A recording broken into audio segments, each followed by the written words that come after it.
नमस्कार दोस्तों, मैं सौरभ स्वागत करता हूं आपका अपने YouTube channel brain booster by Saurabh में। दोस्तों, आज का मेरा टॉपिक है सीमा द्योतक चिन्ह। दोस्तों, ये सीमा द्योतक चिन्ह किसे कहा जाता है? दोस्तों, सीमा चाहे किसी गांव की हो, चाहे जिले की हो, चाहे किसी राज्य की हो, चाहे देश की हो, सभी के लिए सीमा का क्या महत्व है ये आपको अच्छे से पता होगा। दोस्तों, सीमा निर्धारण के लिए कुछ चिन्ह बने होते हैं। यहां पर हम आपके सामने गांव स्तर की बातें करेंगे। दोस्तों, गांव स्तर पर किसी भी गांव के नक्शे में आपने ये देखा होगा कि कोई चिन्ह होता है जिससे यह डिसाइड होता है कि किसी गांव का सरहद कहां तक होगा। दोस्तों, इन सरहदों पर पत्थर लगा होता है। ये पत्थर कैसे होते हैं? दोस्तों, यदि सरहद दो गांवों के बीच का है तो वहां पर जो पत्थर लगा होगा उसे हम दोहद्दा कहते हैं। जब कोई पत्थर तीन गांवों के बीच का होगा, यानी तीन गांवों का सरहद कोई होगा, डिसाइड करेगा कोई पत्थर, तो उसे हम सेहद्दा कहते हैं। ऐसे ही यदि चार गांव का होगा तो उसे चौहद्दा कहेंगे। वर्तमान में हमारी गवर्नमेंट के द्वारा इन पत्थरों को कोडिंग करने का कार्य किया जा रहा है। कोडिंग करने से तात्पर्य यह है कि उस गांव का पत्थर जो कि सरहद पर है उसका एक अलग से कोड होगा। वह कोड कैसे निर्धारित होगा यह हम आपको बताने जा रहे हैं। दोस्तों, यदि तीन गांवों का सरहद है और वहां पर पत्थर लगा हुआ है तो कैसे उस कोड का निर्धारण किया जाएगा? दोस्तों, यह कोड जो होगा वो 19 अंकों का होगा, यानी उस पत्थर का जो कोड होगा वो 19 अंक का होगा। ये 19 अंक कैसे बनेंगे आइए जानते हैं। दोस्तों, जब हम किसी गांव की खतौनी को खोलते हैं उस समय उस गांव का 6 अंकों का कोड दिखाई देता है। यानी किसी गांव का कोड हो सकता है 197324, 197323, 197322 या कुछ और, जो भी उस गांव का कोड हो। यानी अगर मैंने यहां पर जो कोड लिया 197322 23 24, तो कैसे कोड बनेगा जब किसमें उस पत्थर को शामिल किया जाएगा, यानी वो जो पत्थर है किस गांव के आधार पर उसका निर्धारण होगा।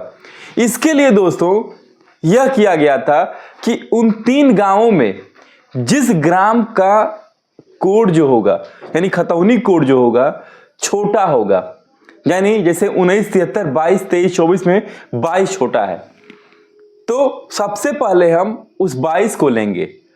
यानी उस पत्थर का डिसाइड हम इस प्रकार करेंगे कि खतौनी का कोड यदि छोटा है तो उस पत्थर को कोडिंग करने का कार्य वहां के जो छोटे गांव का कोड होगा वहां के लेखपाल के द्वारा किया जाएगा। यानी उन लेखपाल महोदय के द्वारा कोड कैसे तैयार किया गया है कि सबसे पहले छोटे ग्राम का, यानी खतौनी में जो छोटा कोड है उसे लेंगे। उसके बाद उससे बड़े अंक का, यानी जो एक तो सबसे बड़ा होगा, यानी जो खतौनी में 1973 जैसे 22 23 24 मैंने किया, तो एक तो 22 वाले को निर्धारण करना है। यानी पहला 6 अंक जो होगा 19 अंकों में वो छोटे गांव वाला कोड होगा। दूसरा 6 अंक जो होगा उससे बड़े वाले कोड को ले लेंगे, यानी 6 अंक ये 6 अंक वो हो गया, यानी 6 6 12 अंक हो गया। आगे के जो 7 अंक होंगे उसको देखिए कैसे होगा, यानी आगे के 5 अंक जो होंगे वह जिस गाटे पर वो पत्थर होगा वो 5 अंक लेंगे। जैसे अगर मान लीजिए अंतिम अंक 934 है तो 934 कैसे लिखेंगे हम?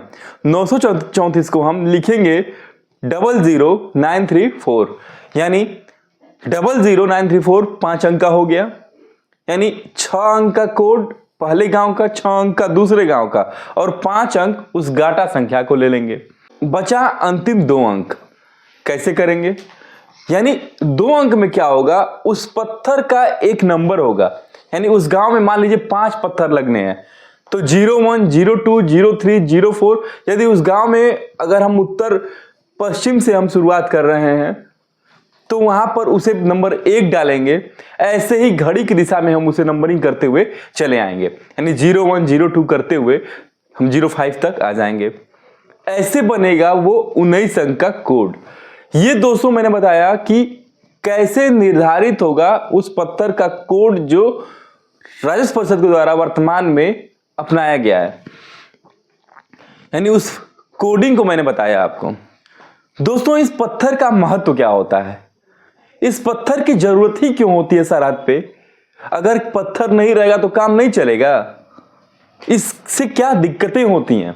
दोस्तों जब भी ग्रामीणों के द्वारा यानी काश्तकारों के द्वारा अपने जमीन के सीमांकन के लिए धारा 24 की प्रक्रिया अपनाई जाती है, यानी पत्थर नस्ब के लिए उपजिलाधिकारी महोदय के यहां वाद दाखिल किया जाता है, तो उस समय उस गाटे का सीमांकन के लिए सेहद्दा पत्थरों की जरूरत होती है।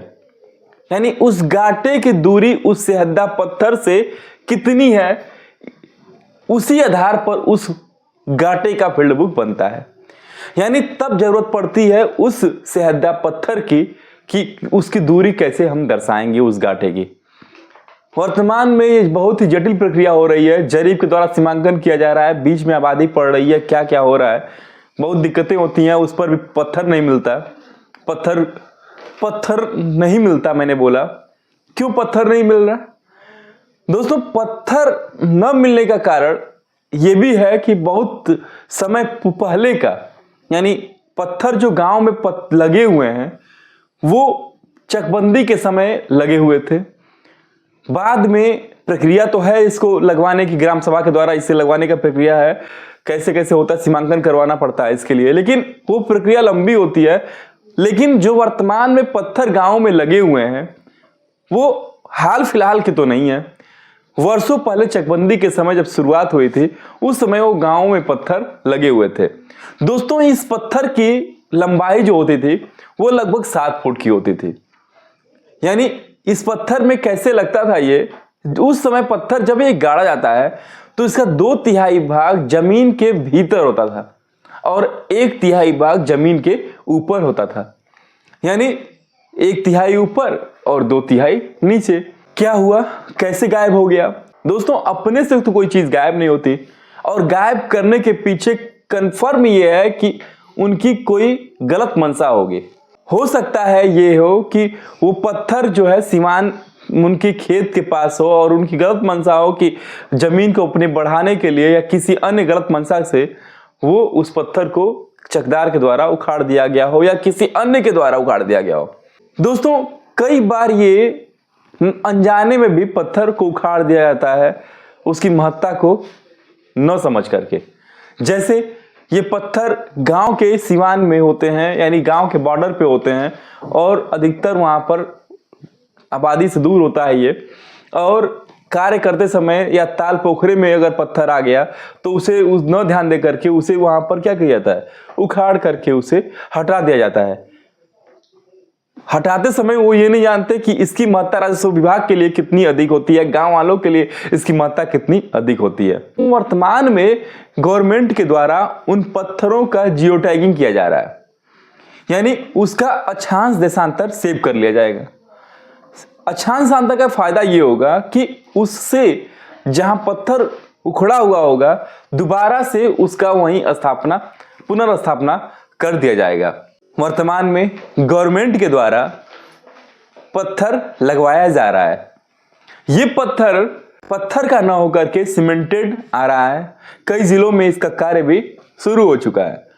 ये पत्थर वर्तमान में पूर्व की भांति 7 फुट का न होकर कुछ जिलों में 2 फुट का लगाया जा रहा है। मैंने ये बताया कि 2 फुट का मतलब कितना इंच, 2 फुट यानी 24 इंच, यानी 24 इंच का 8 इंच ऊपर और 16 इंच नीचे, यानी धरती के भीतर होना चाहिए, यानी 2/3 जमीन के अंदर और 1/3 जमीन के ऊपर।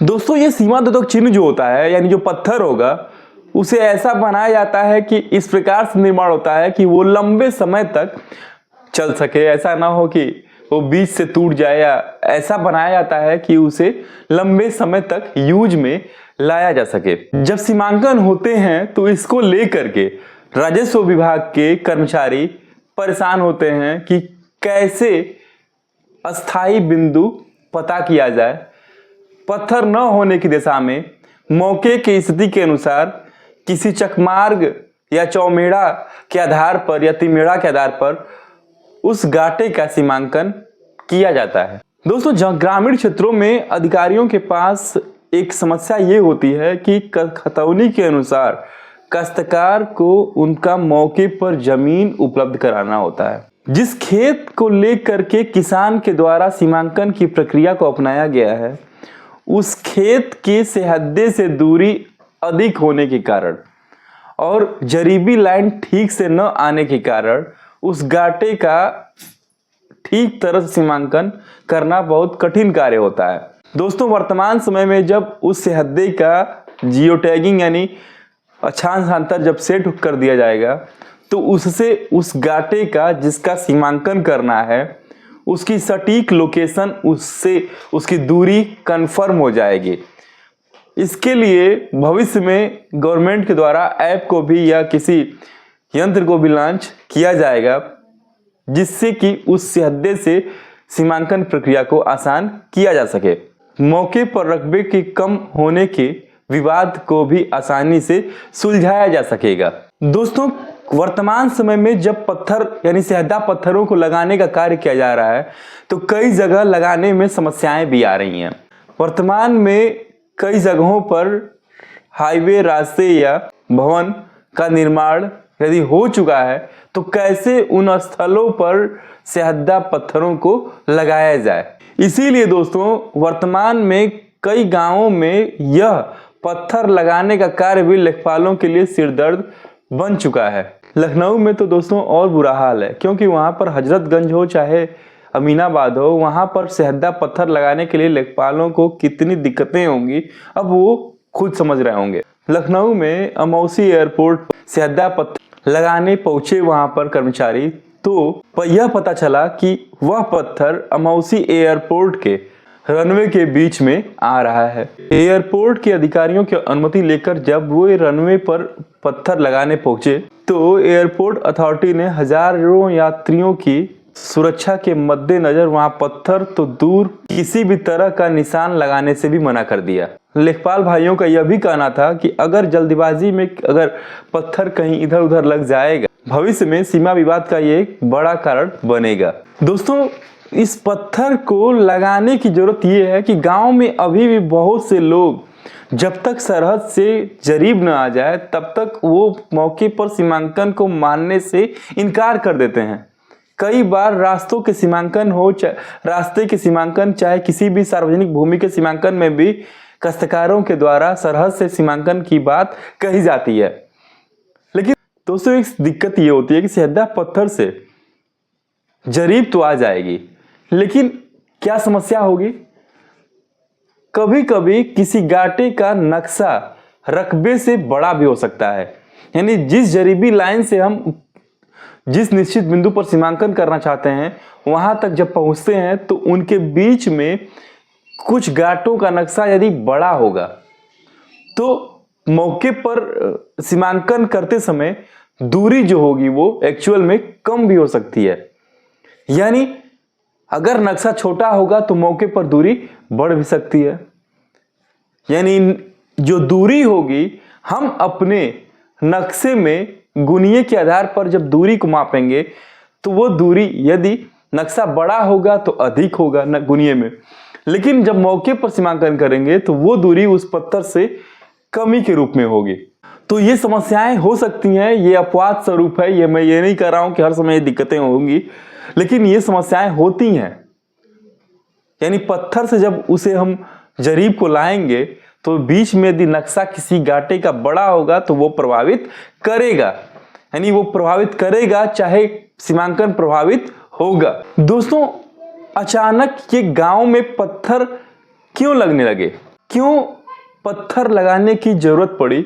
दोस्तों, कुतुबनिसा नाम की एक महिला के द्वारा उच्च न्यायालय में इस संबंध में याचिका दायर की गई थी।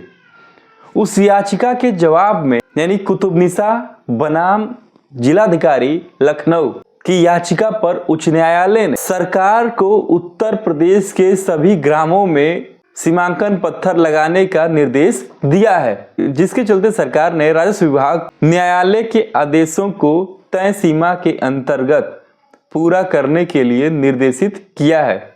दोस्तों, सीमा पत्थर के संबंध में उत्तर प्रदेश राज्य संहिता 2006 के अध्याय 4 में धारा 20 उत्तर प्रदेश राज्य संहिता नियमावली 2016 में नियम 16 दिया गया है। दोस्तों, इस नियमावली के नियम में यह प्रावधान किया गया है कि सरकार के द्वारा समय समय पर चाहे जीपीएस हो, चाहे जो भी तकनीक उपलब्ध हो, उसके आधार पर समय समय घाटों का अंकीकरण या सीमा का स्थिरीकरण कराएगी।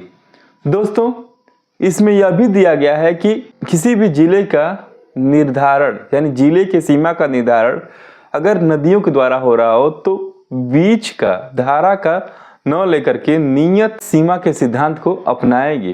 दोस्तों, इस नियम 16 में यह भी प्रावधान किया गया है कि प्रत्येक ग्राम पंचायत अपने अधिकारिता के अंतर्गत आने वाले ग्रामों की सैद्धा पत्थरों या ग्राम के सीमा द्योतक चिन्हों को निर्धारित करने, नियत करने, अनुरक्षित करने तथा मरम्मत करने का कार्य करने के लिए उत्तरदायी होगा। यानी यह किसकी जिम्मेदारी होगी? सैद्धा पत्थरों की जिम्मेदारी किसकी होगी? उस ग्राम पंचायत की होगी। यानी अगर उस पत्थर पे कोई भी नुकसान यदि ग्राम सैद्धा पत्थरों पे अगर आता है तो उसकी भरपाई उस ग्राम पंचायत के द्वारा की जाएगी। दोस्तों, अंत में बस यही कहना चाहूंगा कि सैद्धे पर नजर रखिएगा, कहीं ऐसा ना हो फिर से वो गायब हो जाए। दोस्तों, यदि वीडियो आपको अच्छा लगा तो इसे लाइक और चैनल को सब्सक्राइब करना ना भूलें। धन्यवाद।